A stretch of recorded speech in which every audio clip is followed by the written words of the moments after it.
Dancer. Oh, okay. Yeah. They're playing tomorrow night. Obviously, first of all, you're going to sing a song for us called Mess Is Mine. Can you tell us a little bit about that song or your inspiration for it? Yeah, I wrote it about a year and a half ago, and it just started with the guitar riff. And sometimes when you have a guitar riff that feels good and comes naturally, the words usually flow pretty easily as well. And yeah, it's about just a relationship and I guess sharing a bit of the baggage. And yeah, Your Mess Is Mine is kind of the idea that holds it all together. Now, so when it comes to songwriting, do you have a necessary process that you like to follow through, or is it sporadic?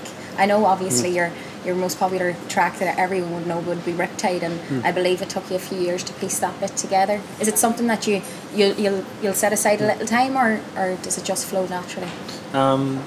Usually the good parts flow naturally, and then the connections can take time to be made. So I find I started writing that song in 2008, and then over a few years, like I just hadn't even thought about the song, and then 4 years later I came back and wrote the kind of chorus, and then it made sense.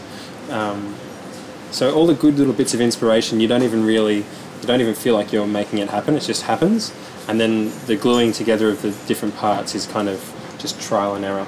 So I don't know, I wish I had a better format for writing songs, because I'd write songs all the time, but they come pretty rarely for me. So, but when they do come, it's good. Out of all the stuff that you've penned, is there a line or a verse that sticks out that you think this is my best work to date? I think it's probably a line that I pinched out of a book, or I pinched the idea out of In Cold Blood. Okay. And there's a line in it which is like, just talks about, one of the characters is talking to his sister, and he says, I always felt like he was starving me for attention and for love, and I always felt like I was getting the crumbs. And in my song From Afar, I just took that idea and I said, I've been living on the crumbs of your love and I'm starving. And I feel like, not even for me, like I didn't even realise that, it would be a line that resonated with people, but I feel like people have come up to me and said they really like that line. So I feel like you probably just go by what other people say. Going back to the start, what was your inspiration, your musical influence when you were younger? Just the music my parents would listen to in the car, probably, and the stuff the first few songs that I learnt to play and sing together. I used to play a bit of Crowded House. Okay. Paul Kelly's an Australian singer-songwriter who he got a pretty regular spin in the car. And what was the first CD that you bought? First CD I bought, I mean, I'm pretty proud of this, but it's not the coolest CD. Is Savage Garden.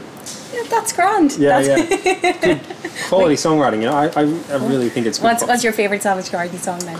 Well, I probably should say I Want You, because that was the song that when I was about 9 years old, I would honestly go into a zone, like I would zone out completely, and the only thing that would be going on in my head would be, ooh, I want you, I don't know if I need you, but ooh, I die to find out. And it was like that, I want you, like I didn't even know who was saying I want you, I just thought it was ooh, I want you. And I was like, ooh, I didn't even know really what the lyrics were, but I just had that sang in my along head. Anyway. Yeah, sang along anyway. If you had to claim a song by another artist as your own, what track would you choose?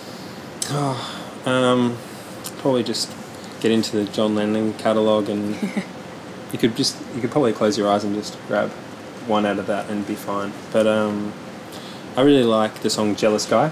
Yeah, that's a great track. So if I could steal that, that'd be good. Out of all the places you performed, I'm sure you've had some standout moments. Is there something that has peaked and you think, can't believe this is actually really happening, or would you have a standout or a highlight?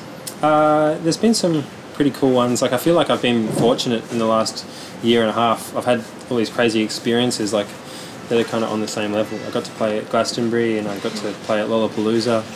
I got to play on television shows and stuff. So it's probably all forms this kind of whole kind of equal playing field of. It's all amazing. Basically. Yeah, it's all amazing. This is the highlight. I know. This is the highlight. Yeah, well, everything is special, So it's like he's kind of like awesome. If you had to choose another artist to collaborate with, like your dream choice, who would it be? I'd want to do it with someone that kind of really shook me out of my own comfort zone. So part of me wants to do it with Feist because I think she's amazing. I love her songwriting. And then part of me wants to do it with Subtract, because I heard that Subtract song with the guy from Vampire Weekend, and I was like, this is the coolest song in the world. The last question actually I have for you: if you had to sum up your music in 3 words, what would you use? It's that's it. No, I think it's pretty raw and acoustic and lyrics. So I feel like that isn't really a good description, but at least you know what to expect. Perfect. Listen, thanks very much, and look forward to hearing you tonight. Thanks, Grace.